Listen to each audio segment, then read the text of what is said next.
Hi friend, स्वागत है आपका रूबी मोटिवेशनल स्टोरी में। दोस्तों, आज मैं एक स्टोरी आपको बताने जा रही हूँ कि अगर जज्बा हो तो विषम परिस्थिति में भी आदमी कामयाब बनता है, बशर्ते वो जो अपना कामयाबी जो है तभी मिलता है जब अपना जज्बा और अपना जो जुनून है उसको तब तक नहीं रोकेगा जब तक वो कामयाब नहीं बने।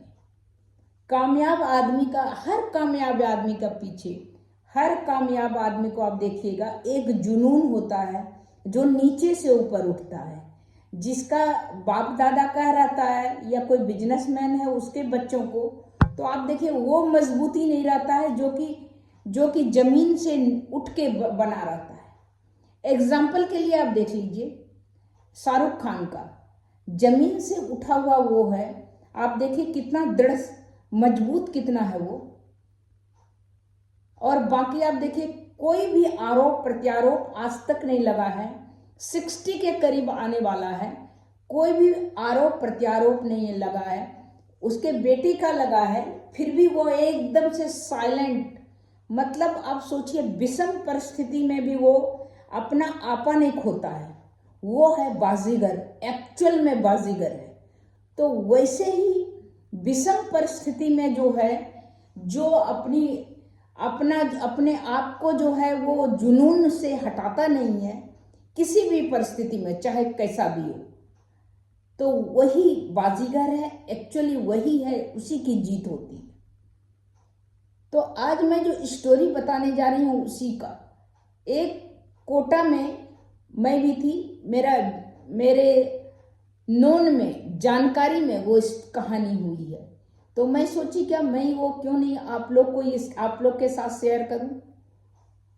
एक वहां पर ही कोटा में मैं भी गई थी अपने बच्चे को पढ़ाने के लिए। एक माँ आई थी पढ़ाने के लिए अपने दो बच्चों को, दो बच्चे, दो बेटियां और एक बेटे, 3 को पढ़ाने के लिए आई थी। उसके जो पति थे वो ट्यूशन पढ़ाते थे, अपना गांव था वहीं राजस्थान का गांव के पास, कहीं झुंझुनू के आसपास कोई गांव था, वहीं पर वो ट्यूशन पढ़ाते थे। ट्यूशन में बहुत ज़्यादा ट्यूशन नहीं, लेकिन वो बच्चे को, तीनों को कोटा भेज दिए थे।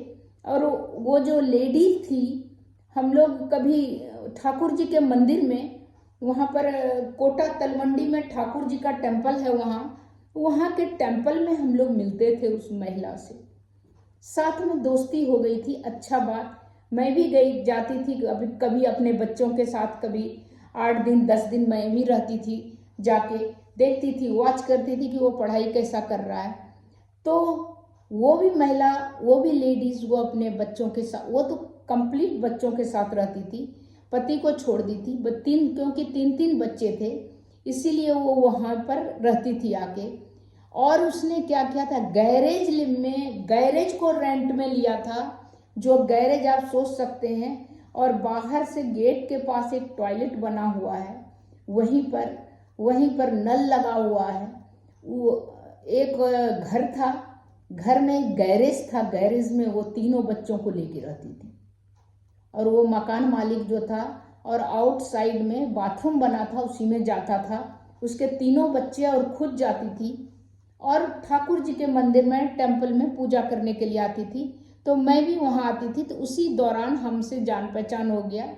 और भी सबकी माएँ जब आती थी तो एक दूसरे का, बच्चे तो चले जाते थे कोचिंग, तो माँ क्या करेगी, तो मंदिर आती थी, भगवान से प्रार्थना करती थी, बच्चा इतना मेहनत से लगन से पढ़ रहा है, जिसके बच्चे पढ़ते थे, तो भगवान उनको कामयाबी दे, सफलता दे, एग्जाम पास कराए, जिससे कि ये जो टाइम है वो जो, इसीलिए वो प्रार्थना करती थी आके टेम्पल में। सबकी माँ का तो दिल तो मॉम की तरह होता ही है। उसी में उनकी वो माँ से भी मैं मिलती थी, उन तीनों बच्चों की माँ से। तब किसी दिन जिद करके मेरे को लेके गई मुझे अपने यहाँ, चलिए मैं यहाँ रहती हूँ, मैं भी गई। उसके बच्चे जो याद कर रहे थे फॉर्मूला, उसके 2 बच्चे 2 बच्चे इंजीनियरिंग का तैयारी कर रहे थे, एक बच्चे उनके मेडिकल में थे, एलएन में थे, और 2 थे उसके रेजोनेंस में थे। वो तैयारी कर रहे थे। अब जो है तीनों बच्चों के लिए वो खाना बनाती थी उसी गैरेज में। एक ऐसे तख्त पड़ा था, एक ऐसे चारपाई था, उस पे बच्चे बैठते थे। मैं तब हैरान हो गई जब स्लॉट होता है जो छोटे बच्चों को, जो नर्सरी के बच्चों को, या आप सोचिए छोटे बच्चे, आजकल तो नर्सरी का भी नहीं, छोटे बच्चे को जो लिखने के लिए पेंसिल देते हैं, उस तरह वो स्लॉट में पेंसिल, स्लॉट एक एक बच्चे के पास था, तीनों बच्चे के पास।